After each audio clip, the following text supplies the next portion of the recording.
કેમ છો વિદ્યાર્થી મિત્રો? મજામાં?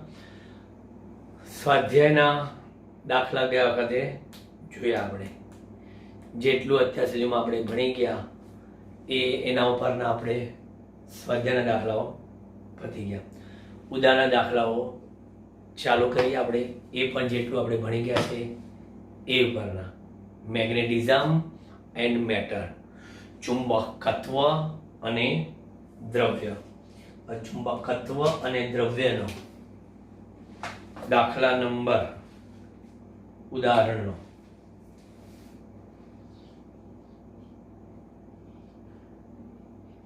5.1 જોઈએ.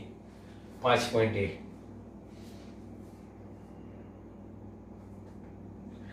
એ લોકોએ દર્શાવેલું છે કે 5.4 બી માં ચુંબકીય સોયની ચાક માત્રા. એક ચુંબકીય સોય છે, એની ચાક માત્રા આપેલી છે 6.7 × 10⁻² ઘાત.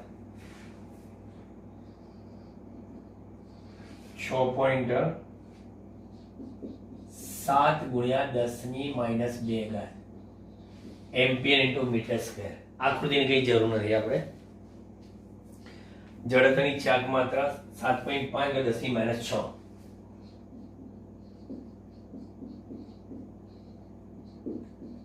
કિલોગ્રામ ઇન્ટુ મીટર સ્ક્વેર જડત્વની ચાક માત્રા આઈ. 6.70 સેકન્ડમાં 10 દોલનો પૂરા કરે છે.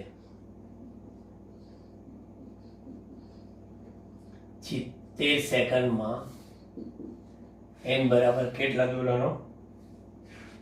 10 દોલનો પૂરા કરે છે. તો પછી આવર્તકાળ t બરાબર કેટલો? બરાબર t બરાબર t/n.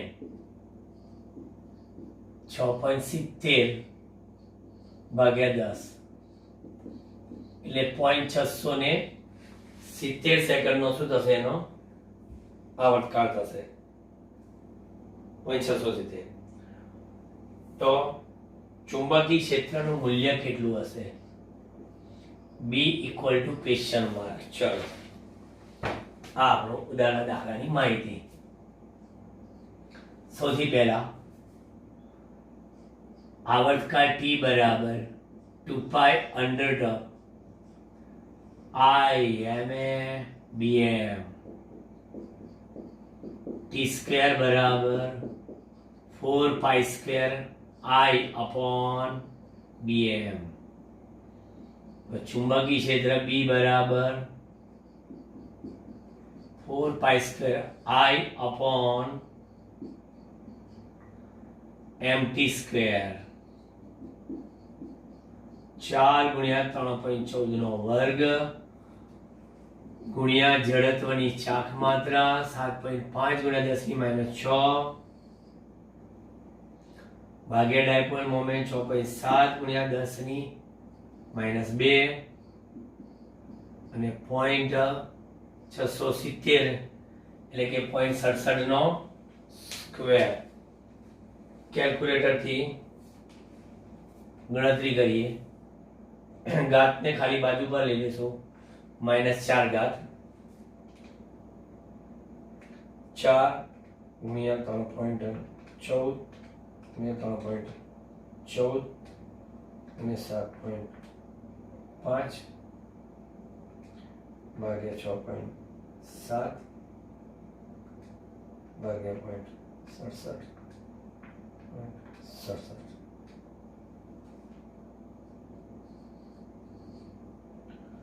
98.345 ગુણ્યા 10 ની કેટલી ઘાત? -2 ઉપર જાય તો +2. સાદુરૂપ આપીએ તો 9.83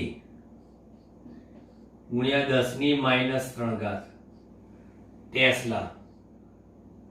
આ જવાબ આવે. બાય સ્ટેપ આગળ જતા જઈએ ને તો ચોપડીના જવાબ જેવું લાગશે. 0.98 ગુણ્યા 10⁻².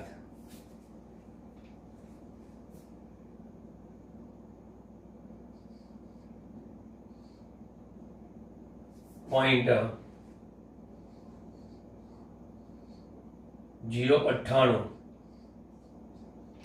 ગુણ્યા 10⁻².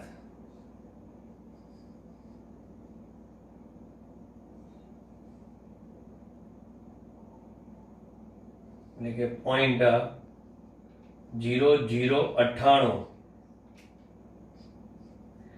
ટેસ્લા. એટલે ચોપડી જવાબ લાવે છે 0.01 ટેસ્લા. બોલો, ટેક્સ્ટબુકે એપ્રોક્સિમેશન જવાબ લાવવા માટેની આ કોશિશ કરી. આ જવાબ વેલિડ છે. બરાબર. અમુક ડાયજેસ્ટ વાળા છે તે ચોપડીમાંથી સીધું કિંમત મૂકીને આપી દીધો છે જવાબ. આપણે ખોટા શંકામાં નાખી દે કે 0.01 ટેસ્લા ને આપણે 9.83 આવ્યું. પછી સ્ટેપ બાય સ્ટેપ સાદું આપતા આપતા ગયા. બરાબર. અહીં 9 હટાયા એટલે અહીં 1 મૂકી દીધો એટલે થઈ ગયું 0.01 ટેસ્લા. એક નાના ગજિયા ચુંબકને 800 ગાઉસ જેટલા બાહ્ય ચુંબકીય ક્ષેત્ર સાથે 30° ખૂણે મૂકતા તેની પર 0.016 ન્યૂટન ટોર્ક લાગે છે. તો પહેલા તો B બરાબર 800 ગાઉસ લખી નાખો. હવે 1 ગાઉસ બરાબર 10⁻⁴ ટેસ્લા. એટલે 8 ગુણ્યા 10⁻² ટેસ્લા નું ચુંબકીય ક્ષેત્ર થાય. ચલો પછી 30° ખૂણે મૂકો. ચાલો 30° ખૂણે મૂકી દીધું. પછી 0.016 ન્યૂટન ઇન્ટુ મીટર નું ટોર્ક. 0.016 ન્યૂટન ઇન્ટુ મીટર નું ટોર્ક લગાડ્યું. તો નંબર 1 શું કરવાનું છે? ચુંબકની ચુંબકીય ચાકમાત્રા કેટલી? મેગ્નેટની ચુંબકીય ચાકમાત્રા MB બરાબર શોધવાની છે. બરાબર. તો ટાઉ બરાબર MB sin થીટા. તો બાર મેગ્નેટની ચાકમાત્રા ટાઉ અપોન B sin થીટા 0.016 અપોન 8 ગુણ્યા 10⁻² sin 30. અને આપણે જો આવું લીધું હોત 1 2 3 તો ગણતરી થોડી ઈઝી પડે. અને એ અહીંયા મૂકી દઈએ. 16 ગુણ્યા 10⁻³ એટલે 8 દુ 16 બરાબર 1/2 ઉપર જાય એટલે કેટલા 4 4 into 10⁻² -2 પર +2 બાર મેગ્નેટની dipole moment 0.4 MP into metre square. ચલો પછી બીજું શું શોધવાનું છે?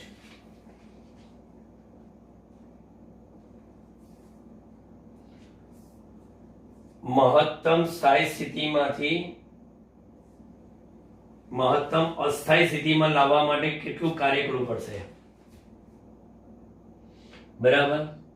θ1 બરાબર 0 ડિગ્રી થી θ2 બરાબર 180 ડિગ્રી. કારણ કે 0 ડિગ્રી હોય ત્યારે ડાયપોલ કેવી સ્થિતિમાં હોય એટલે ગજ્યો ચુંબક સ્થાયી સ્થિતિમાં. પછી 180 ડિગ્રી કેવો થઈ જાય? મહત્તમ અસ્થાયી સ્થિતિમાં. બરાબર. આમાં એની સ્થિતિ ઊર્જા -MB, આમાં એની સ્થિતિ ઊર્જા +MB. એટલે θ1 બરાબર 0 થી 180 સુધી લાવવા માટે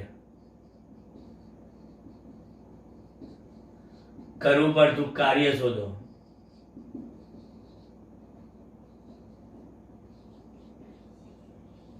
આ સૂત્ર આપણે લાયા હતા, યાદ હોય તો mb into b cos theta 1 minus cos theta 2 0.4 b એટલે 8 × 10 - 2 cos 0 minus cos 180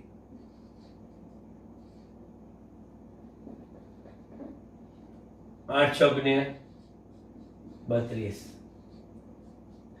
cos 0 એટલે 1 1 minus minus 1 એટલે કે 2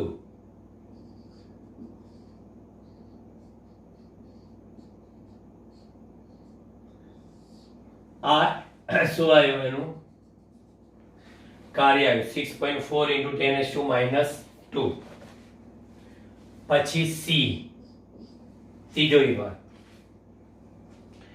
આ ગજિયા ચુંબકની જગ્યાએ તેટલી જ ચુંબકીય ચાકમાત્રા ધરાવતા સોલેનોઇડને મૂકવામાં આવે છે એટલે MB જેટલી જ MS બરાબર એટલે કે અહીંયા MS પહેલા લખીએ એ MS ની ચાકમાત્રા MB જેટલી એટલે કે 0.4 MB × મીટર² ધરાવતું એક સોલેનોઇડ જેના આડછેદનું ક્ષેત્રફળ 2 × 10⁻⁴ આડછેદનું ક્ષેત્રફળ 2 × 10⁻⁴ મીટર² ક્ષેત્રફળ 1000 આંટા 1000 આંટા તો સોલેનોઇડમાંથી કેટલો પ્રવાહ પસાર કરવો જોઈએ બરાબર પ્રવાહનું સૂત્ર આપણને ખબર છે MS બરાબર NIA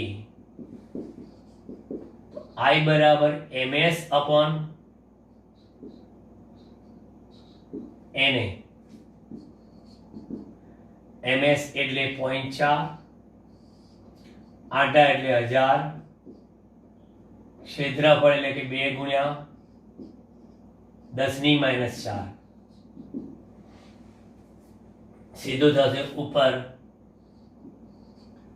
0.2 ગુણ્યા -4 + 3 -1 ઉપર જાય +1 એટલે I બરાબર 2 એમ્પિયર 2 એમ્પિયરનો પ્રવાહ સોલેનોઇડમાંથી પસાર કરવો જોઈએ બરાબર આ તમારા ઉદાહરણ નંબર 1 ઉદાહરણ નંબર 2 બરાબર હવે વર્ણનાત્મકનો જે દાખલો છે ઉદાહરણ નંબર 3 એ આપણે જોઈએ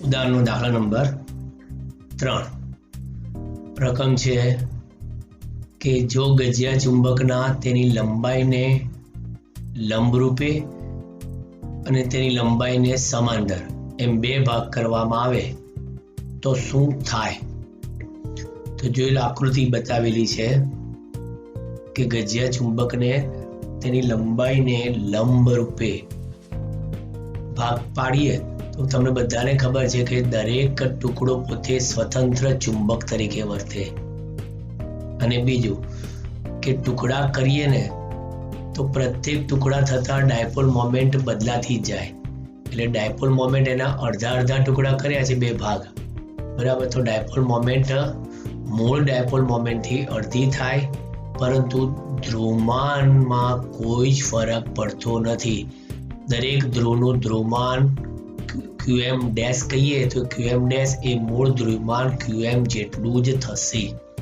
પણ જો તમે લંબાઈને સમાંતર 2 ભાગ પાડશો તો પછી એની ડાયપોલ મોમેન્ટ તો અડધી થવાની છે પણ હવે જોડે જોડે ધ્રુવમાન પણ એનું મૂળ ધ્રુવમાનથી અડધું થશે આ વસ્તુની ઓલરેડી ચર્ચા આપણે લેક્ચરમાં કરી લીધેલી છે વિડિયો લેક્ચરમાં થિયરીમાં મેં તમને સમજાવ્યું હતું ગજિયા ચુંબકની લાક્ષણિકતા વખતે જો યાદ હોય તો બરાબર ચલો હવે સેકન્ડ પોર્શન સમજવાની કોશિશ કરીએ કે નિયમિત ચુંબકીય ક્ષેત્રમાં રહેલી ચુંબકીય સોય ટોર્ક અનુભવે છે પરંતુ પરિણામી બળ અનુભવતી નથી. જ્યારે ગજિયા ચુંબક પાસે મૂકેલી ખીલી ટોર્ક ઉપરાંત આકર્ષી બળ પણ અનુભવે છે. જો આવો સમજવા જેવો મુદ્દો છે. જો ચુંબકીય ક્ષેત્ર નિયમિત હશે તો ચુંબકીય ક્ષેત્ર નિયમિત ચુંબકીય ક્ષેત્રમાં ચુંબકીય સોય પર તમે જુઓ છો કે ચુંબકીય ક્ષેત્રના કારણે તેની પર શું લાગે? ટોર્ક લાગે, બરાબર. પરંતુ પરિણામી બળ કેવું થઈ જાય? 0 થઈ જાય. કારણ કે ટોર્ક તો જ લાગે કે આ બળ સમાન મૂલ્યનું, પરસ્પર વિરુદ્ધ દિશાનું પણ એક રેખાસ્થ ના હોય તો પછી એવા સંજોગોમાં તેની પર ટોર્ક લાગે. ગજિયા ચુંબકના કારણે લોખંડની ખીલી અનિયમિત ચુંબકીય ક્ષેત્ર અનુભવશે. કે ગજિયા ચુંબકમાંથી જે ચુંબકીય ક્ષેત્ર રેખાઓ નીકળે ઉત્તરમાંથી નીકળીને દક્ષિણ ધ્રુવમાં જાય. ઉત્તર ધ્રુવમાંથી નીકળીને દક્ષિણ ધ્રુવમાં જાય તો ગજિયા ચુંબકમાં તમે અહીંયા આગળ હું આખો દોરીને બતાવું. સહેજ અને ખસેડીએ આપણે. જો ગજિયા ચુંબકમાં આ આપણું ગજિયો ચુંબક વિચારો તમે, આ નોર્થ અને સાઉથ, તો એ અનિયમિત ચુંબકીય ક્ષેત્ર ઉત્પન્ન કરશે. જોજો તમે, કારણ કે એની ક્ષેત્ર રેખાઓ પરસ્પર સમાંતર નથી. એની ક્ષેત્ર રેખાઓ પરસ્પર સમાંતર નથી. હવે અનિયમિત ચુંબકીય ક્ષેત્રમાં આ ખીલ્લી મૂકેલી છે, બરાબર. તો હવે એ ખીલ્લીમાં ચુંબકીય ચાક માત્રા ઉદ્ભવે, એટલે કે ખીલ્લીમાં પ્રેરિત ડાયપોલ મોમેન્ટ આ બાહ્ય ચુંબકીય ક્ષેત્રના કારણે ઉદ્ભવે, બરાબર. હવે એના કારણે ખીલ્લીમાં પ્રેરિત થયેલ ઉત્તર ધ્રુવની સરખામણીમાં પ્રેરિત દક્ષિણ ધ્રુવ, બરાબર, એ ચુંબકની ક્યાં હોય? ઉત્તર ધ્રુવની નજીક હોય. જે ખીલ્લીમાં જે ડાયપોલ મોમેન્ટ પ્રેરિત થવાની, બરાબર, એ પ્રેરિત ડાયપોલ મોમેન્ટ એવી રીતે પ્રેરિત થવાની કે જે આ ઉત્તર તરફ આકર્ષાશે. કારણ કે એનો પ્રેરિત દક્ષિણ ધ્રુવ ઉત્તર બાજુ હશે એટલે એની પર બળ લાગશે એટલે ખીલ્લી ચોંટી જાય છે, બરાબર. ટૂંકમાં અનિયમિત ચુંબકીય ક્ષેત્રમાં પ્રેરિત ડાયપોલ મોમેન્ટ ઉદ્ભવે. શેમાં? ખીલ્લીમાં. કારણ કે ખીલ્લી એ ફેરોમેગ્નેટિક છે. ફેરોમેગ્નેટિક પદાર્થમાં મેગ્નેટાઇઝેશન સરળતાથી કરી શકાય એવું આપણે આગળ જતા ભણીશું. પછી શું દરેક ચુંબકીય સંરચનાને ઉત્તર અને દક્ષિણ ધ્રુવ હોવા જોઈએ? ટોરસના ચુંબકીય ક્ષેત્ર વિશે શું કહેશો? ના, દરેક ચુંબકીય સંરચના ઉત્તર દક્ષિણ ધ્રુવ ધરાવતી ના હોય. કેમ? કારણ કે તે ત્યારે જ સાચું છે કે જ્યારે ચુંબકીય ક્ષેત્રના ઉદ્ગમની પરિણામી ચુંબકીય ડાયપોલ મોમેન્ટ કેવી હોય? શૂન્ય ના હોય તો. પરંતુ તમે ટોરોઇડ કે વિદ્યુત પ્રવાહધારિત રિંગ કે કોઈ સુરેખ વિદ્યુત પ્રવાહધારિત લાંબા પાતળા તારની વાત કરો તો એ તારમાં ઉત્તર અને દક્ષિણ ધ્રુવ હોતા નથી. કારણ કે એમની ટોટલ ડાયપોલ મોમેન્ટ કેવી હોય છે? શૂન્ય થઈ જાય છે. ટોટલ ડાયપોલ મોમેન્ટ શૂન્ય થાય તો પછી એવા સંજોગોમાં ઉત્તર દક્ષિણ ધ્રુવ હોતા નથી. ચાલો હવે ડી વિભાગમાં શું કહે છે? જો બે એક સરખા લોખંડના ટુકડાઓ એ અને બી આપેલા છે, જે મેં બાજુમાં આપ્યા છે એ અને બી, જેમાંથી કોઈ એક ચોક્કસપણે ચુંબકીય કરેલો હોવાનું જ્ઞાત છે. આપણે જાણતા નથી કે તે કયો છે. બંને ચુંબકીય કરેલા છે કે નહીં તે તમે કેવી રીતે નક્કી કરશો? જો એક જ ચુંબકિત કરેલો હોય તો કેવી રીતે કહી શકાય કે તે કયો છે? બરાબર. ચાલો, એટલે આપણે આ બે ટુકડા સિવાય બીજાનો ઉપયોગ નથી કરવાનો એવી સૂચના આપી છે. તો જો લખાણમાં તમને સમજાયેલું છે કે બે સરખા લોખંડના એ અને બી ટુકડાઓને જુદા જુદા છેડાઓ એકબીજાની પાસે લાવી જુઓ. પહેલા જો કોઈ પરિસ્થિતિ દરમિયાન અપાકર્ષી બળ અનુભવાય તો તે દર્શાવે છે કે તે બંને મેગ્નેટાઇઝ એટલે કે ચુંબકીય કરેલા છે. કેમ? કારણ કે અપાકર્ષી કે આકર્ષી કોઈ પણ પ્રકારનું બળ અનુભવે તે, બરાબર. તો ખ્યાલ આવી જાય કે એક નોર્થ છે તો બીજાનો નોર્થ હોય, એક સાઉથ છે તો બીજાનો સાઉથ હોય, એટલે બંને ચુંબકિત કરેલા છે એવું કહેવાય. હવે કહે છે જો તે દરેક સ્થિતિમાં કાયમ આકર્ષે, ધારો કે બંને ટુકડા કાયમ આકર્ષે તો એનો અર્થ એ છે કે ગમે તે એક ચુંબકિત કરેલ નથી. કારણ કે એક લોખંડ હોય તો બીજો મેગ્નેટ હોય, એટલે બંને મેગ્નેટાઇઝ કરેલા ન હોય ને તો જ તેઓ કાયમ એકબીજાને શું કરે? આકર્ષે. બરાબર. ગજિયા ચુંબકમાં ચુંબકીય ક્ષેત્રની તીવ્રતા તેના બંને છેડે એટલે ધ્રુવો પર કેવી હોય? મહત્તમ હોય, અને વચ્ચેના ભાગમાં કેવી હોય? અત્યંત નબળી હોય. જો મેગ્નેટ હોય તો મેગ્નેટમાં એના ધ્રુવો પાસે એની પ્રબળતા ચુંબકની કેવી? વધારે, અને વચ્ચેના વિસ્તારમાં ઓછી એટલે કે નબળી હોય, લઘુત્તમ હોય. હવે આ હકીકતનો ઉપયોગ કરીને આપણે એ અથવા બી ચુંબક છે તે નક્કી હવે કરી શકાય. બરાબર. ચલો હવે આપણે કોઈ એક ટુકડો લઈએ એ, અને તેના કોઈ એક છેડાને બીજા ટુકડા એટલે કે બીના કોઈ એક છેડા પાસે નીચે લાવો અને ત્યારબાદ બીના કેન્દ્ર પાસે લાવો. જો તમને એવું લાગે કે બીના કેન્દ્ર પાસે એ કોઈ બળ અનુભવતો જ નથી, જો તમને એવું લાગે કે બીના કેન્દ્ર પાસે ટુકડો એ કોઈ બળ અનુભવતો જ નથી, તો સમજી લેવાનું કે બી કેવો છે? ચુંબકિત છે. અને જો તમને બીના છેડાથી કેન્દ્ર તરફ આવતા કોઈ જ ફરક ન અનુભવાય, બીના છેડાથી કેન્દ્ર તરફ આવતા કોઈ જ ફરક ન અનુભવાય, તો પછી એ ચુંબકિત છે. એટલે એ મેગ્નેટાઇઝ છે કે બી મેગ્નેટાઇઝ છે એ આ રીતે નક્કી કરી શકાય.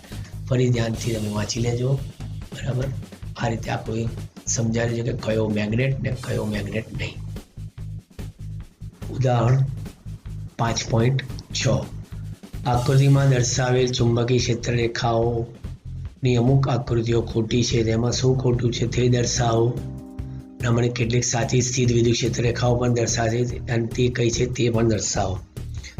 આપણે જેની વાત કરીએ એને આપણે થોડું હાઇલાઇટ કરીશું.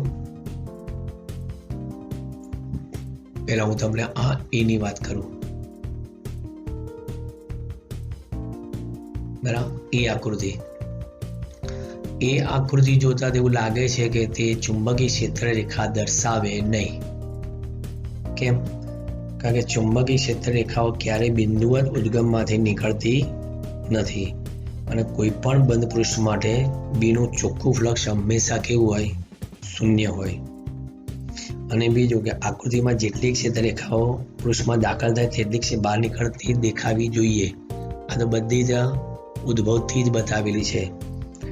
એટલે આ ખરેખર આ જે ક્ષેત્ર રેખા છે ને એ લાંબા એવા ધન વિદ્યુત ભારિત તારનું વિદ્યુત ક્ષેત્ર દર્શાવે છે. પ્રકરણ નંબર 1 ગાઉસના પ્રમેયનો પહેલો ઉપયોગ. અતિ લાંબા તાર વિદ્યુત પ્રવાહ ધારિત તાર.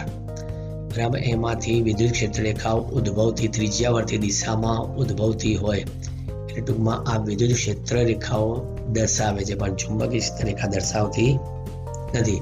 અને બીજું કે જો તાર પ્રવાહધારિત તાર હોય તો પ્રવાહધારિત તારમાં ચુંબકીય ક્ષેત્ર રેખાઓ એ તારની આસપાસ વર્તુળાકારે વીંટાળેલી હોય, એટલે એ પણ એની પરથી પણ કહી શકાય કે આ ચુંબકીય ક્ષેત્ર રેખા નથી. હવે વાત કરીએ છીએ આપણે શેની? આકૃતિ બી ની. આકૃતિ બી. આકૃતિ બી માં મુક્ત અવકાશમાં આવી ક્ષેત્ર રેખા દર્શાવેલી છે. આ તો બધી જ રીતે કહીએ કે આ વિદ્યુત ક્ષેત્ર રેખાઓ પણ નથી અને ચુંબકીય ક્ષેત્ર રેખાઓ પણ નથી, કારણ કે ક્ષેત્ર રેખા વિદ્યુત હોય કે ચુંબકીય હોય એકબીજીને કદાપી છેદતી નથી. તો અહીંયા તો બધી વિદ્યુત ક્ષેત્ર રેખાઓ કેવી છે? છેદતી બતાવી છે. કારણ કે છેદે તો છેદન બિંદુ આગળ ક્ષેત્ર રેખાને બે સદિશો હોય, અને ટૂંકમાં તમને જે બી ક્ષેત્રની દિશા મળે એ અનિશ્ચિત મળે, એટલે પોસિબલ જ નથી. બીજું આકૃતિમાં એ પણ ભૂલ છે કે સ્થિત ચુંબકીય ક્ષેત્ર રેખાઓ મુક્ત અવકાશની આસપાસ ક્યારે બંધગાળો ના રચે. તમને એમ થાય કે પેલા બે રાઉન્ડ દોર્યા છે આપણે આ બે, બરાબર. હવે બે રાઉન્ડની સામે જો ધ્યાન આપીએ તો એ ચુંબકીય ક્ષેત્ર રેખા છે ના. મુક્ત અવકાશમાં કદાપી સ્થિત ચુંબકીય ક્ષેત્ર રેખાઓ બંધગાળા રચે નહીં. અને બીજું કે બંધગાળો રચતી સ્થિત ચુંબકીય ક્ષેત્ર રેખામાં જો વિદ્યુત પ્રવાહ પસાર થતો હોય તો તેવા કોઈ વિદ્યુત વિસ્તારને તે ઘેરતી હોવી જોઈએ. આની સામે સ્થિત વિદ્યુત ક્ષેત્ર રેખાઓ મુક્ત અવકાશમાં જ્યારે ગાળો વિદ્યુત ભારોને ઘેરતો હોય ત્યારે પણ કદી બંધ ગાળા રચતી નથી. આમ સ્થિત વિદ્યુત ભારની ક્ષેત્ર રેખાઓ એક બંધ ગાળો રચતી નથી. ચુંબકીય ક્ષેત્ર રેખાઓ બંધ ગાળો રચે છે પણ મુક્ત અવકાશમાં પણ એ રચી શકે નહીં. એટલે આકૃતિ બી બંને દ્રષ્ટિએ ખોટી છે. પછી આકૃતિ સી તરફ ધ્યાન આપીએ. હવે આ સી તો ચુંબકીય ક્ષેત્ર રેખાની દ્રષ્ટિએ સર્વાંગ સંપૂર્ણ સાચી છે, કારણ કે ચુંબકીય ક્ષેત્ર રેખાઓ સંપૂર્ણપણે ટોરોઇડમાં સમાયેલી હોય છે અને અહીં બંધ ગાળા રચતી ક્ષેત્ર રેખાઓમાં કંઈ જ ખોટું નથી, કારણ કે દરેક ગાળો વિદ્યુત પ્રવાહ આધારિત વિસ્તારને ઘેરે છે. અને બીજું આકૃતિ પછી સ્પષ્ટ જોઈ શકો તમે કે ટોરોઇડમાં થોડીક જ ક્ષેત્ર રેખાઓ દર્શાવે છે. હકીકતમાં આંટા વડે ઘેરાયેલ સંપૂર્ણ વિસ્તાર ચુંબકીય ક્ષેત્ર ધરાવે છે. એટલે આકૃતિ સી સાચી છે. હવે આપણે આકૃતિ ડી માં થોડીક ભૂલો કાઢીએ. આકૃતિ ડી શું કહે છે કે સોલેનોઇડ વડે જો ઉદ્ભવતી ક્ષેત્ર રેખાઓ તો ખબર છે તમને, તેના છેડાઓ પર અને તેની બહાર એકદમ સીધી અને સમાયેલી ન હોઈ શકે. આ તો બધી જો છેડા આગળથી સ્ટ્રેટ અને પેલા છેડા આગળ સ્ટ્રેટ, નો ડાઉટ વચ્ચે બરાબર છે એકબીજાને સમાન, પણ છેડા આગળ સીધી હોઈ શકે જ નહીં સોલેનોઇડની, કારણ કે તે એમ્પિયરના નિયમનો ભંગ કરે જો સીધી હોય. બંને છેડાઓ પાસે ક્ષેત્ર રેખાઓ વળતી હોવી જોઈએ, થોડી કામ કર્વેચર ટાઈપ વળવી જોઈએ, બરાબર. અને અંતમાં ભેગી થઈને બંધ ગાળો રચતી હોવી જોઈએ. આ તો બંધ ગાળા રચવાની કોઈ શક્યતા જ નથી, એટલે આ આકૃતિ પણ ખોટી છે. હવે જઈએ ઈ તરફ.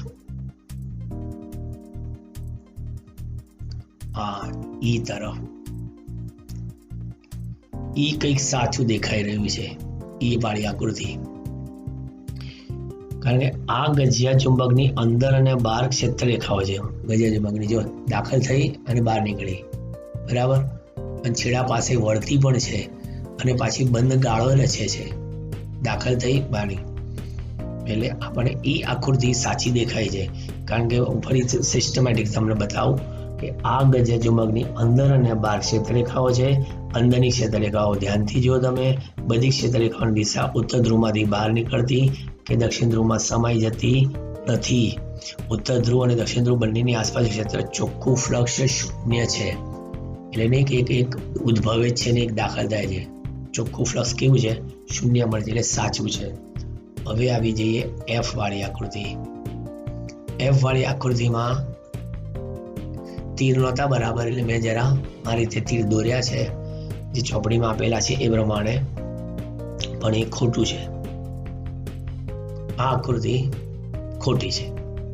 કેમ?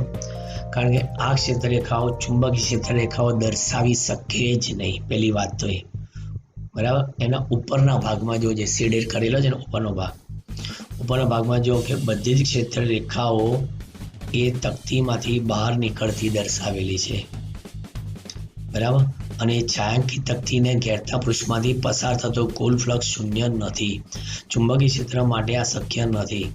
આપેલ ક્ષેત્ર રેખાઓ વાસ્તવમાં ઉપરની ધન વિદ્યુતભારિત તકતી અને નીચેની ઋણ વિદ્યુતભારિત તકતીની આસપાસની સીધ વિદ્યુત ક્ષેત્ર રેખાઓ દર્શાવે છે. એટલે તમે ખાસ જો કે એણે જે કીધું છે ને કે છાयांકિત તકતીને ઘેરતા પૃષ્ઠમાંથી ફ્લક્સ શૂન્ય નથી, પણ ચુંબકીય ક્ષેત્ર માટે તો નથી જ પોસિબલ, પણ આ ક્ષેત્ર રેખાઓ વાસ્તવમાં ઉપરની ધન વિદ્યુતભારિત તકતી અને જે ઋણ વિદ્યુતભારિત તકતીની આસપાસની સ્થિત વિદ્યુત ક્ષેત્ર રેખાઓ દર્શાવે છે, પોઝિટિવ અને નેગેટિવ. કે ધન વિદ્યુતભારમાં વિદ્યુત ક્ષેત્ર રેખા ઉદ્ભવતું હોય અને ઋણમાં શું થતું હોય? દાખલ થતું હોય. અને હવે છેલ્લું જી જોઈ લઈએ. આ બધા સમજૂતી વાળા પ્રશ્નો છે. કોમ્પિટિટિવમાં શું કરે?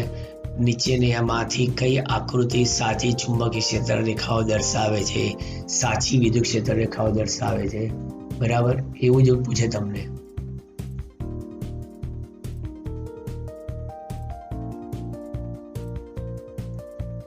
ચલો હવે જી જોઈએ. જી તે ખોટી જ છે. બે ધ્રુવ વચ્ચેની ચુંબકીય ક્ષેત્ર રેખાઓ અંત્ય બિંદુએ એકદમ સીધી હોઈ જ ના શકે. રેખાઓ થોડીક તો વળેલી હોવી જોઈએ, નહીંતર એમ્પીયરના નિયમનો ફરી પાછો કહીએ છીએ કે ભંગ થાય. પણ આ વિદ્યુત ક્ષેત્ર રેખાઓ માટે પણ કે છે સાચું છે. આ વિદ્યુત ક્ષેત્ર રેખાઓ માટે પણ કે છે સાચું છે. ચુંબકીય ક્ષેત્ર રેખાઓ માટે આ ખોટું છે. કારણ કે ચુંબકીય ક્ષેત્ર રેખાઓમાં તો કે છે છેડા પાસે થોડીક કેવી હોય, વળતી હોવી જોઈએ. ઓકે, ચલો બધી કેવા સામાન્ય સમજૂતી વાળા દાખલાઓ. ચલો ઉદાહરણ 5.7. ચુંબકીય ક્ષેત્ર રેખાઓ વડે દરેક બિંદુએ દર્શાવેલી દિશામાં ચુંબકીય કરેલ હોય તેમ એ ગોઠવાય છે. શું ચુંબકીય ક્ષેત્ર રેખાઓ ગતિ કરતા વિદ્યુતભાર માટે દરેક બિંદુએ ચુંબકીય બળ રેખા દર્શાવે? જો આપણે કહીએ છીએ ચુંબકીય ક્ષેત્ર રેખા, ચુંબકીય ક્ષેત્ર રેખા એ ચુંબકીય બળ રેખા ન કહેવાય. કેમ? કારણ કે જે તમને ખબર છે કે કોઈ પણ વિદ્યુત ભારિત એવા કણ પર જ્યારે ચુંબકીય બળ લાગે તો F બરાબર Q × V × B અનુસાર આ બળની દિશા V અને B થી બનતા સમતલને લંબરૂપે હોય છે. એટલે આવા સંજોગોમાં આ જે ક્ષેત્ર રેખાના કોઈ પણ બિંદુએ દોરેલો સ્પર્શક તે બિંદુએ ચુંબકીય ક્ષેત્રની તીવ્રતાની દિશા દર્શાવે છે, બરાબર. પણ બળ તો કેવું છે એ V ને લંબ છે અને B ને પણ લંબ છે, એટલે આપણે એને ચુંબકીય બળ રેખાઓ કહી શકાય નહીં. ટોરોઇડના ગર્ભ ભાગમાં ચુંબકીય ક્ષેત્ર રેખાઓ સંપૂર્ણતઃ સમાયેલી હોય છે, પણ સીધા સોલેનોઇડમાં નહીં. શા માટે? જો ચુંબકીય ક્ષેત્ર રેખાઓ સીધી સોલેનોઇડના બે છેડા વચ્ચે જ સમાયેલી હોત ને તો સોલેનોઇડના આડછેદમાંથી પસાર થતું ફ્લક્સ શૂન્ય ન થાય. તેથી સોલેનોઇડના એક છેડેથી ચુંબકીય ક્ષેત્ર રેખાઓ નીકળીને બીજા છેડેથી દાખલ થવી જરૂરી છે. જેમ આગળ આપણે વાત કરી હતી કે ક્ષેત્ર રેખાઓ સીધી ન હોય છેડા પાસે, બરાબર, થોડીક વળેલી હોવી જોઈએ. અને ટોરોઇડમાં તો છેડા જ નથી, ટોરોઇડને કોઈ છેડો જ નથી, એટલે તેમાં ચુંબકીય ક્ષેત્ર રેખાઓ બંધગાળા રચે છે. આમ ટોરોઇડમાં ચુંબકીય ક્ષેત્ર રેખાઓ અંદર સંપૂર્ણપણે સમાયેલી હોય, સોલિડમાં ના સમાય. સી શું કહે છે? જો ચુંબકીય એક ધ્રુવીઓ અસ્તિત્વ ધરાવતી હોત તો ચુંબકત્વ માટે ગૌસના નિયમમાં શું ફરક પડત? આ બહુ સારો પ્રશ્ન છે. ચુંબકત્વ માટે ગૌસનો નિયમ કોઈ પણ બંધ પૃષ્ઠમાંથી પસાર થતું ચુંબકીય ફ્લક્સ એટલે કે કુલ ચુંબકીય ફ્લક્સ હંમેશા શૂન્ય હોય. એટલે integration of B dot delta S equal to 0, બરાબર. પરંતુ જો આપણું ગજ્યો ચુંબક કે ચુંબકીય ડાયપોલ એ મોનોપોલનું અસ્તિત્વ ધરાવતી હોત તો ઇન્ટિગ્રેશન B ડોટ DS 0 ના થાય તો ગાઉસના પ્રમેય અનુસાર μ0 qm થાય કે જ્યાં qm એ બંધ પૃષ્ઠ વડે ઘેરાયેલ એક ધ્રુવી ચુંબકીય ભાર. એક ધ્રુવી, આપણે તો દ્વિધ્રુવી છે એટલે 1 + qm તો બીજો -qm એટલે ટોટલ 0. એટલે integration B dot delta S ચુંબકીય ક્ષેત્રના કિસ્સામાં 0 આવે છે. ગાઉસના પ્રમેય અનુસાર integration B dot delta S is always equal to 0. પણ જો એક ધ્રુવી હોય તો આવું સૂત્ર બને μ0 × qm. ઓકે, ચલો ડી. શું ગજ્યા ચુંબકનું ચુંબકીય ક્ષેત્ર પોતાના પર ઠોક લગાડે? શું વિદ્યુત તારનો એક ખંડ તે જ તારના બીજા વિદ્યુત ખંડ પર બળ લગાડશે? ના લગાડે. કારણ કે ચુંબકીય ખંડ વડે ઉદ્ભવતું જે ચુંબકીય ક્ષેત્ર છે તે ખંડ પર કોઈ બળ કે ટોર્ક લાગતું જ નથી, પરંતુ તે જ તારના બીજા ખંડ પર બળ કે ટોર્ક લાગે છે. સીધા તારના ચોક્કસ કિસ્સા માટે જ આ બળ કેવું હોય છે? શૂન્ય હોય છે, બરાબર. દીવા નીચે જ અંધારું, પોતે જ પોતાની પર શું ટોર્ક લગાડે? અને છેલ્લે શું કહે છે જોઈ લો કે ગતિમાન વિદ્યુતભારોના કારણે ચુંબકીય ક્ષેત્ર ઉદ્ભવે છે. કોઈ તંત્રનો ચોખ્ખો વિદ્યુતભાર શૂન્ય હોય તો પણ તેને ચુંબકીય ચાર્જ માત્રા હોઈ શકે? હા. નેટ ચાર્જ 0 હોય તો પણ કે છે મેગ્નેટિક મોમેન્ટ હોઈ શકે, કેમ કે તંત્રમાં રહેલા વિદ્યુત ભારનું સરેરાશ મૂલ્ય શૂન્ય હોઈ શકે, પરંતુ જુદા જુદા વિદ્યુત પ્રવાહ આધારિત લૂપ ગાળાઓના લીધે મળતી ચુંબકીય ચાર્જ માત્રાઓનું સરેરાશ મૂલ્ય શૂન્ય ન પણ હોય. જે આપણે આગળ જતા જોઈશું પેરામેગ્નેટિક પદાર્થો આવશે, એમાં પેરામેગ્નેટિક પદાર્થોમાં જે ઉદાહરણ લીધા છે એ ઉદાહરણમાં પરમાણુઓના ચોખ્ખું વિદ્યુતભાર કે છે શૂન્ય હોય ને તો પણ તેની ચોખ્ખી ડાયપોલ મોમેન્ટ હોય જ છે, તે ડાયપોલ મોમેન્ટ ધરાવે છે. નેટ ચાર્જ 0 હોવા છતાં પણ ડાયપોલ મોમેન્ટ ધરાવે. ઓકે, એટલે આ ડિસ્ક્રિપ્ટિવ ટાઈપના વર્ણનાત્મક એવા પ્રશ્નો, બરાબર, જે બોર્ડની પરીક્ષામાં એટલા ઉપયોગી નથી, પરંતુ એમસીક્યુમાં કે વિધાન કે કાણવાળા એમસીક્યુ હોય એના માટે આ ઉપયોગી છે. અને એનું તમે કમ્પ્લીટ લખાણ સાથેના પ્રશ્નોની ચર્ચા કરી છે, એટલે વિડીયો વખતે તમે સ્ક્રીનશોટ પાડી શકો છો, એ પાડી લેજો, જેથી તમને વર્ણનાત્મક એમસીક્યુમાં કામ લાગે. એટલે એમસીક્યુમાં ઘણી વખત સાચું ખોટું, વિધાન સાચું છે કાણ ખોટું છે, વિધાન કારણ એ વિધાનની સાચી સમજૂતી છે, એવા વિધાનને કાણવાળા જે પ્રશ્નો આવે છે ખાસ કરીને નીટમાં એમાં કામ લાગે. બાકી ક્વેશ્ચનની દ્રષ્ટિએ એટલા ઇમ્પોર્ટન્ટ નથી. બરાબર, હવે વર્ણનાત્મક દાખલા તરફ પાછા આપણે આગળ વધીએ, એટલે સોરી ગણતરીવાળા દાખલા તરફ. ચાલો હવે દાખલો આગળ. ઉદાહરણ 5.4 5 સેન્ટીમીટર લંબાઈના ગઠિયા ચુંબકના મધ્ય બિંદુથી 50 સેન્ટીમીટર અંતરે વિષુવરેખીય અને અક્ષીય ચુંબકીય ક્ષેત્રનું મૂલ્ય કેટલું? હવે એમાં અહીંયા ગઠિયા ચુંબકની લંબાઈ આપેલી છે, ધ્રુવમાન આપ્યું નથી, પણ એણે કીધું છે કે આગળના દાખલામાંથી ડાયપોલ મોમેન્ટ લઈ લો, 0.40 એમ્પિયર ઇન્ટુ મીટર સ્ક્વેર લઈ લેવાની છે. બરાબર, અને બીજું આર બરાબર 50 સેન્ટીમીટર અંતર એટલે 5 ગુણ્યા 10⁻⁻1 મીટર અંતરે અક્ષીય ચુંબકીય ક્ષેત્ર કેટલું અને વિષુવવૃત્તીય કેટલું? બરાબર, અક્ષીય શોધવાનું છે અને વિષુવરેખીય. સૌથી પહેલા અક્ષીય ચુંબકીય ક્ષેત્રનું મૂલ્ય બી એક્સિસ 2μ0m. નાના ગજિયા માટે આ સૂત્ર વાપરીએ છીએ. નાના ગજિયા ટૂંકા બાર મેગ્નેટ, ટૂંકા બાર મેગ્નેટ માટે 2 ગુણ્યા 4π ગુણ્યા 10⁻⁷ ગુણ્યા 0.40 ભાગ્યા 4π ગુણ્યા પછી 125 ગુણ્યા 10⁻3. આ કેન્સર, આ કેન્સર. BA બરાબર કેલ્ક્યુલેટર થી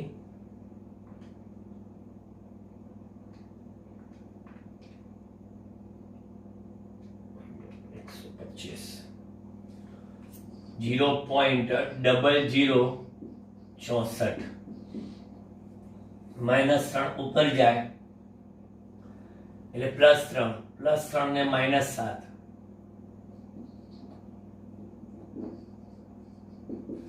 અક્ષીયનો જવાબ એ લોકોએ કેટલો રાખ્યો છે?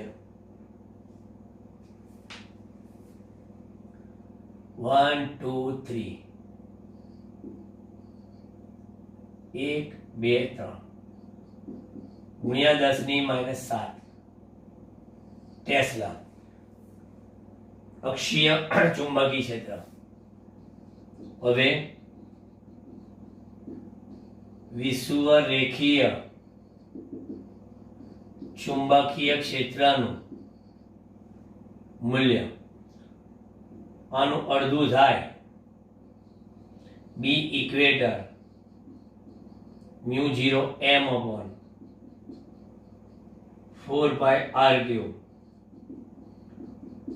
4 pi into 10 એ શું? કારણ કે એક સરખા અંતરે એક સરખી ડાયપોલ મોમેન્ટ ધરાવતા ગજિયા ચુંબક માટે અક્ષીય ચુંબકીય ક્ષેત્ર અને વિષુવરેખીય ચુંબકીય ક્ષેત્ર વચ્ચેનો સંબંધ તો કે છે કે અક્ષીય ચુંબકીય ક્ષેત્ર એ વિષુવરેખીય કરતા કેવું થાય? બમણું થાય. ચેક કરવું હોય તો કરી લેજો. upon 4 pi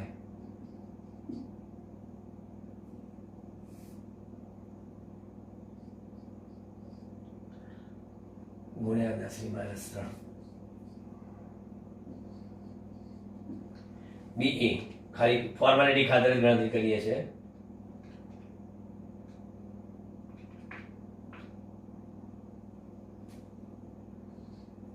.0032 ગુણ્યા 10⁻4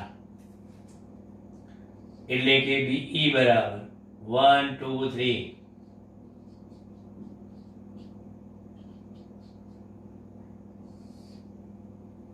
એટલે આપણે એવું કહી શકીએ કે બી ઇક્વેટર બી એક્સિસ બી ઇક્વેટર કરતા કેવું મળે છે? એમ અને આર અચળ હોવા જોઈએ. આપેલી ડાયપોલ મોમેન્ટ ને આપેલા અંતરે બી એક્સિસ એ આના કરતા કેવા છે? આ 3.2 બધી 64 જવાબ આવી ગયો. હવે એનો દાખલો બહુ જ મસ્ત છે, પણ એક કામ કરીએ, એ મસ્ત દાખલો ગણવામાં આખું બોર્ડ જોઈશે. આપણે એની પહેલા એક ટૂંકો દાખલો બતાવી દઈએ જે આપણે આજના તારીખમાં ગણવાનો છે. એ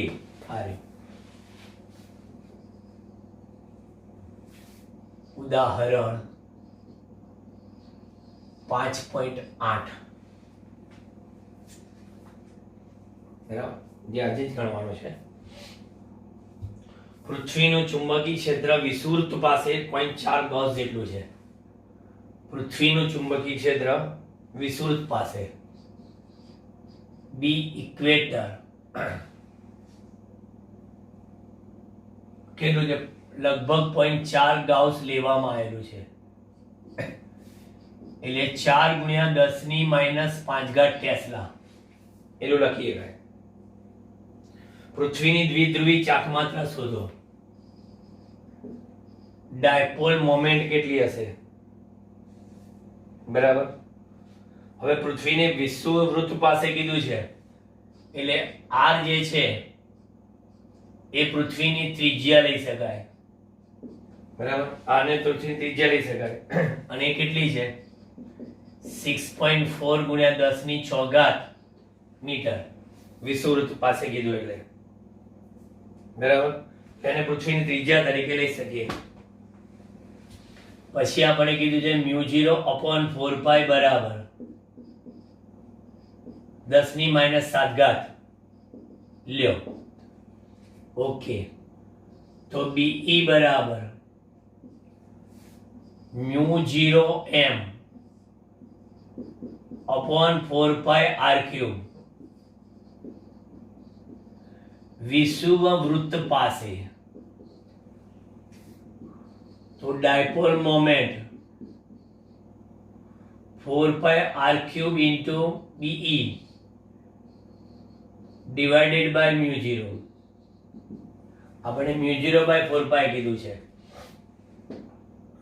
એટલે નીચે 10⁻⁻7 આવશે, ઉપર r³ 6.r³ 10⁻18 4 ગુણ્યા 10⁵ 10⁻7. ચલો ગણતરી 6.4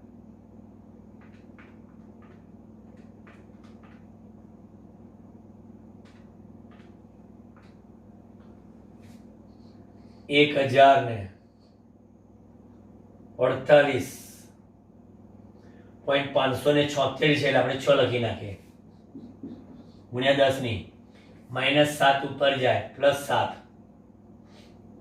7 માંથી 5 એટલે કેટલા જશે 2 આવશે અને 18 ને 2 20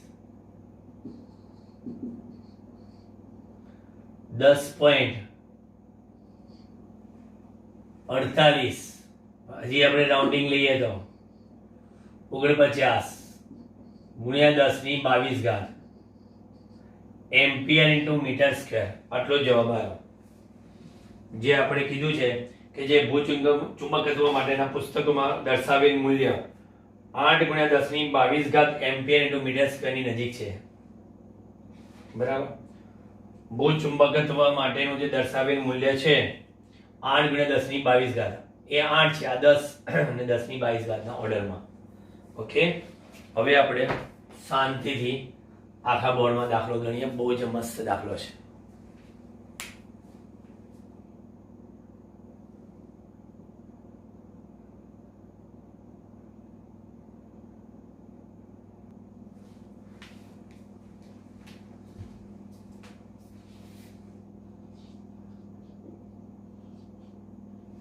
ઉદાહરણ 5.5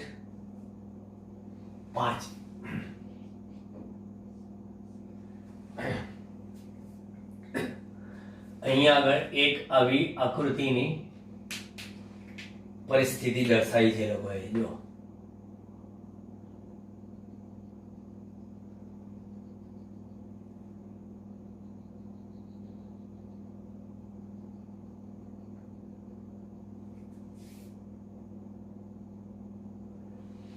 જુદી જુદી જગ્યાએ ચુંબકીય સોય મૂકી છે એમાં અહીંયા કેન્દ્ર પાસે આ એક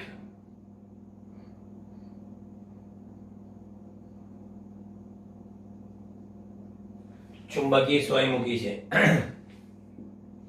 એને આપણે કહીએ છીએ પી આ એની અક્ષ કહેવાય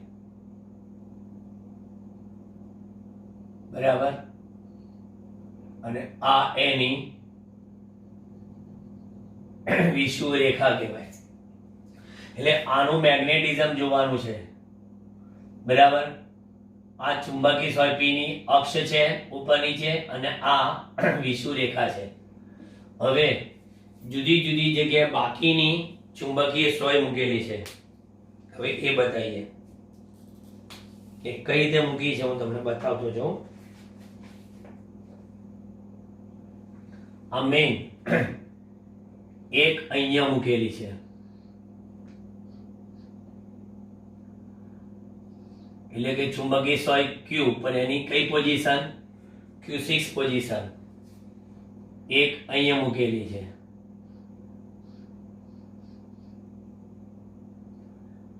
એ Q ની Q3 પોઝિશન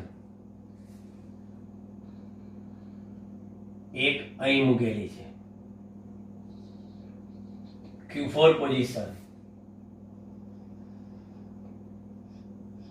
એક અહીંયા મૂકેલી છે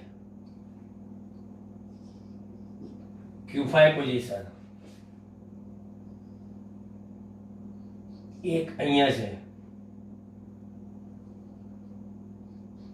બીજી અહીંયા છે એટલે આ Q ની Q1 પોઝિશન અને Q2 ચલો હવે એને આપણે શું કીધું છે એ બરાબર ધ્યાનથી સાંભળજો હો બહુ મસ્ત દાખલો છે આ એક્ચ્યુઅલી હું પેલા ડેસ્કટોપ પર લેવાનો હતો પેલું જે સ્ક્રીન ઉપર આકૃતિ દઈને પેડ ઉપર સમજાવવાનો હતો પણ મેં કીધું એના કરતાં આમાં વધારે તમને મજા આવશે કઈ સંરચના એટલે કે ગોઠવણીમાં આ તંત્ર સંતુલનમાં નથી આપણે P અને Q થી બનતું તંત્ર લેવાનું છે બરાબર P અને Q થી બનતું તંત્ર હવે અહીંયા આગળ ચુંબકિત સોય, ચુંબકિત એવી સોય P નું ચુંબકીય ક્ષેત્ર નંબર 1 અક્ષીય એટલે BA સદિશ, અક્ષીય એટલે BA સદિશ, અને BA સદિશ કેટલું થાય તો કે 2μ0 m અપોન કેટલા 4πr³ અંતર, બરાબર 4πr³, અને દિશા એની કઈ અક્ષીયની ઉપરની તરફ છે, એટલે આપણે અહીંયા સરળતા ખાતર ઉપરની દિશાને y એટલે કે j કેરેટ અને આ બાજુને x એટલે i કેરેટ લઈશું. એટલે અક્ષીય ચુંબકીય ક્ષેત્ર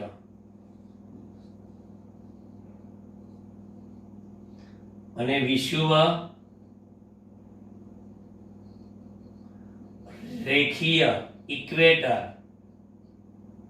માઇનસ μ0m અપોન તમે શું લખો μ0m અપોન 4πr³ એ ઋણ y દિશામાં, બરાબર. વિષુવવૃત્તીય ચુંબકીય ક્ષેત્ર એ ડાયપોલ મોમેન્ટની વિરુદ્ધ, પણ અહીંયા આગળ ચુંબકીય સોય P છે ને એટલે અહીંયા આગળ P રાખો, MP 2μ0 MP 4πr³ minus 2μ0 MP on 4πr³, પણ આ નેગેટિવ ડિરેક્શનમાં. ચલો ત્યાર પછી તંત્રની વિદ્યુત સ્થિતિ ઉર્જા U બરાબર -mb cos થીટા, જેમાં m એટલે શું થશે ખબર છે? હવે જુદા જુદા એવા q સોયનું, q જે સોય હતી ને એ જુદી જુદી જગ્યાએ મૂકી છે, એટલે અહીંયા આગળ તંત્રની સ્થિતિ ઉર્જા આપણે જોવાના, બરાબર. ગોઠવણી એની જે અલગ અલગ બતાવવાની છે ને, સ્થિતિ ઉર્જાની ગોઠવણી કઈ હતી, બરાબર. આ P અને Q એટલે UPQ બરાબર -mq અને BP cos થીટા. બસ આ યાદ રાખજો કોન્સેપ્ટ. ચુંબકીય ક્ષેત્ર કોનું? P ચુંબકીય સોયનું. ડાયપોલ મોમેન્ટ કોની? Q ની, જે જુદી જુદી જગ્યા છે, બરાબર.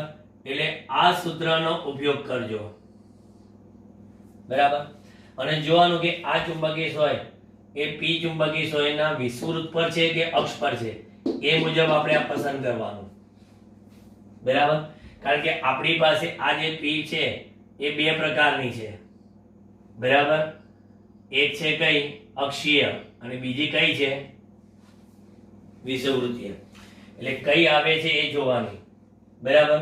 અને છતાંય તમારે એને બીજા સંદર્ભમાં લખવું હોય તો આવું લખી શકો કે UPQ બરાબર -mq ડોટ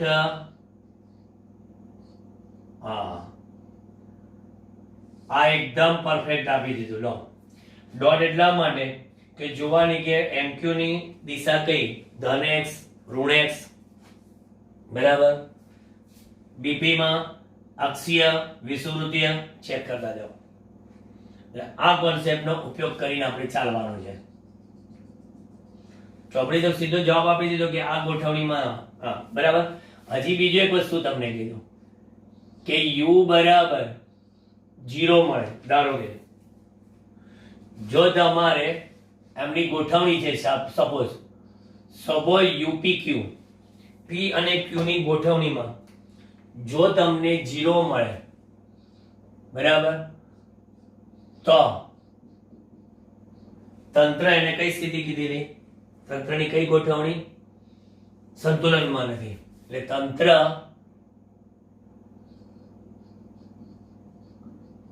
અસંતુલન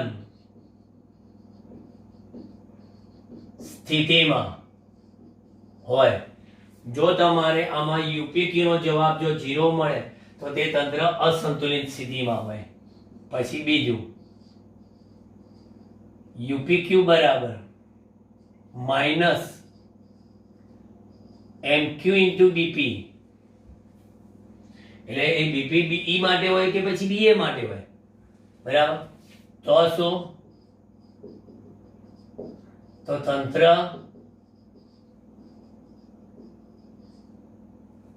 સ્થાયી સંતુલનમાં હોય અને યુપીક્યુ બરાબર પ્લસ એમક્યુ બીપી,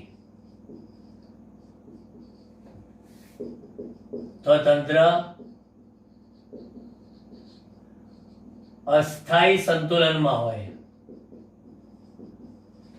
આપણે એ જ માંગ્યું છે. જો સ્થાયી અને અસ્થાયી સંતુલનમાં કઈ રચના હશે અને લઘુત્તમ સ્થિતિ ઉર્જામાં શું કીધું છે કે સંતુલન સ્થિતિમાં સ્થિતિ ઉર્જા જેની ઓછી હોય, બરાબર, જેની સ્થિતિ ઉર્જા ઓછી હોય સૌથી, બરાબર, એ લઘુત્તમ સ્થાયી સ્થિતિમાં હોય. એ આપણે છેલ્લે જોઈશું. એ સી પોઝિશનમાં છે. સૌથી પહેલા આપણે એ ની વાત કરીએ. કઈ રચનામાં અસંતુલનમાં છે?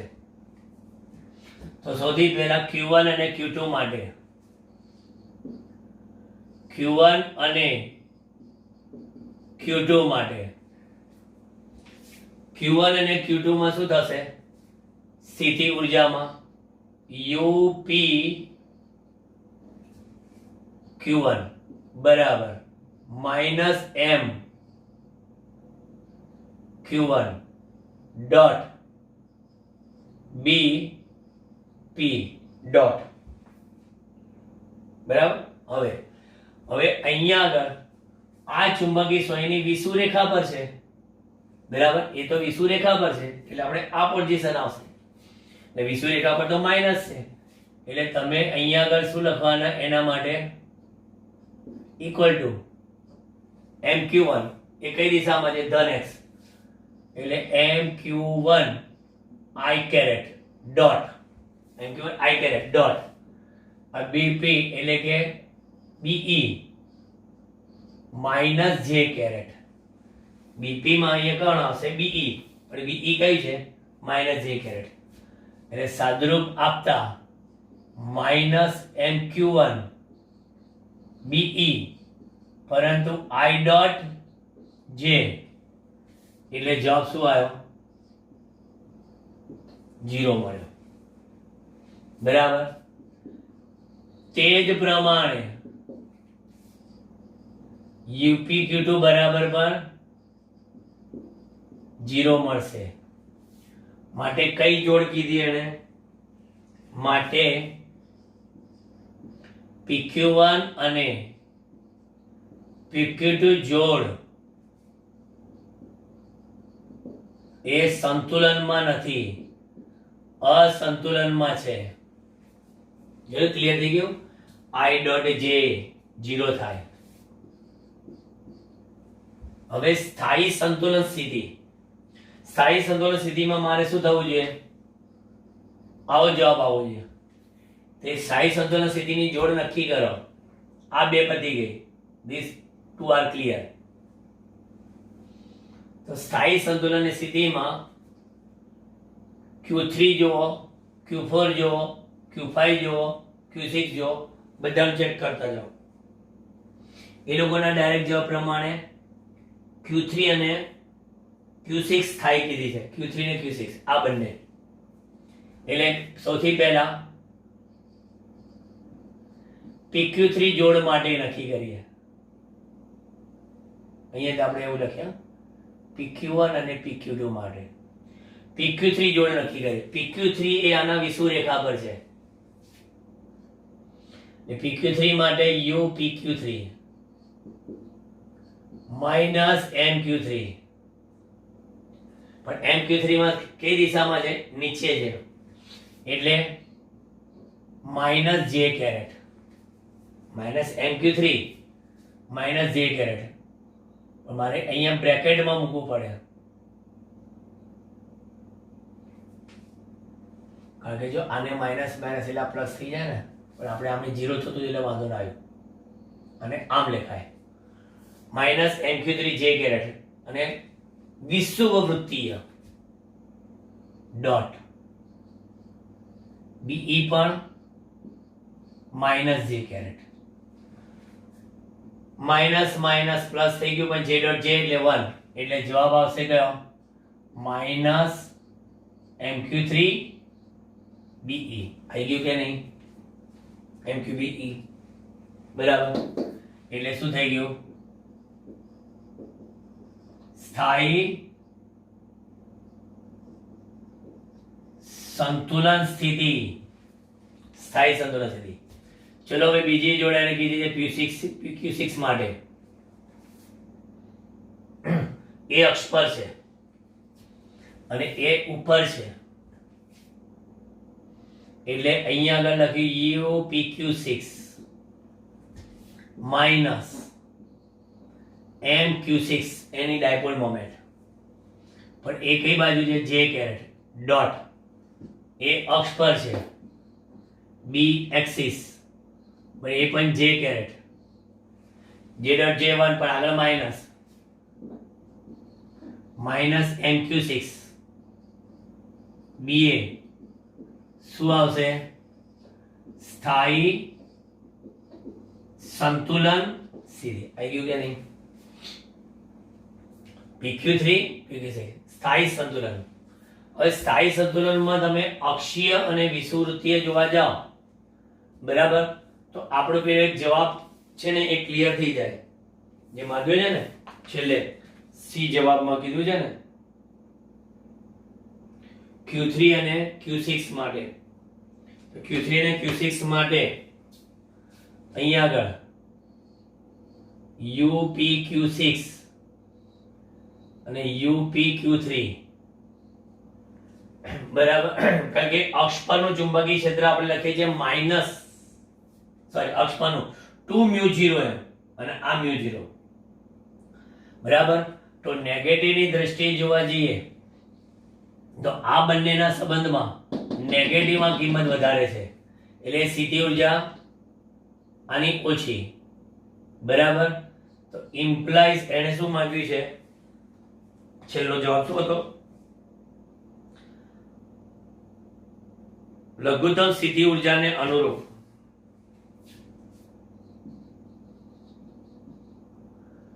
લઘુત્તમ સ્થિતિ ઊર્જાને અનુરૂપ જોડ PQ6 થશે, બરાબર. આ સી નો જવાબ મેં પતાવી દીધો, કારણ કે આપણી પાસે PQ3 અને PQ6 લાયેલા હતા આપણે, બરાબર. તો લઘુત્તમ સ્થિતિ ઊર્જાને અનુરૂપ જોડ PQ6. હજી બે આપણે સ્થાયી સંતુલન પછી હવે અસ્થાયી સંતુલનની વાત કરીએ. અસ્થાયી સંતુલન કઈ કઈ જોડ પતી ગઈ? Q1 પતી ગઈ, Q2 પતી ગઈ, Q3 પતી ગઈ, હવે આ રે Q4 અને Q5. તો Q4 અને Q5 માં PQ4 અને બંનેને સેપરેટ શોધી પહેલા. PQ4 માટે જુઓ તો જરા. PQ4 માટે UPQ4 માઇનસ MQ4, પણ Q4 ક્યાં છે? નીચે છે, અહીંયા બ્રેકેટ લઈ લો, માઇનસ જે પછી ડોટ આ Q4 આની અક્ષ પર છે એટલે B અક્ષ, પણ B અક્ષ ક્યાં છે? ઉપર છે, J કેરેટ. જોઈ લો, minus minus plus MQ4 BA, આ નેગેટિવ આ પોઝિટિવ, એટલે આ કઈ થઈ? અસ્થાયી સંતુલન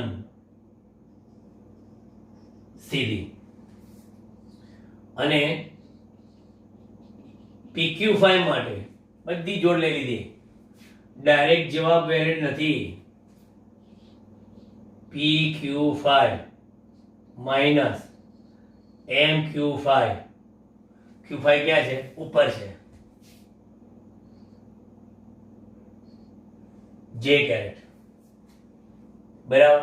તો એ તો વિષુવવૃત્ત ઉપર છે એટલે અહીંયા આગળ ડોટ BE માઇનસ J, ફરી માઇનસ માઇનસ પ્લસ એટલે કે પ્લસ MQ5 BE. ફરી કહેશો તમે કઈ અસ્થાયી. બરાબર. તો આપેલી જોડ પૈકી લઘુત્તમ સ્થાયી સ્થિતિ પણ આપણે આ બે પરથી કહી દીધી એટલે સી જવાબ આપણે પહેલા સુધી કાઢ્યો છે. ટેક્સ્ટબુક વાળાએ શું કર્યું છે? આકૃતિ દોરી, આ ચુંબકીય ક્ષેત્ર બતાવી દીધા. બરાબર. લંબ દ્વિભાજક અક્ષ પર. બરાબર. અને કીધું સમાંતર પ્રતિ સમાંતર હોય ત્યારે સ્થાયી અસ્થાયી સંતુલનમાં કહેવાય. સમાંતર હોય ત્યારે સ્થાયી, પ્રતિ સમાંતર હોય ત્યારે અસ્થાયી સંતુલન. મેં તમને સ્થિતિ ઉર્જાના કોન્સેપ્ટ સાથે કમ્પ્લીટ બતાવી દીધો. ક્લિયર? બરાબર. હવે આપણે નેક્સ્ટ લેક્ચરમાં શેમાં જઈએ છીએ? થિયરી પોર્શનમાં જઈએ. બરાબર. થિયરી પોર્શન કમ્પ્લીટ કરી નાખીએ અને દાખલાઓ પણ આપણે ખાસા પતી ગયા છે એટલે હવે દાખલાનો પર કોઈ ટેન્શન રહ્યું નથી. Okay, bye bye.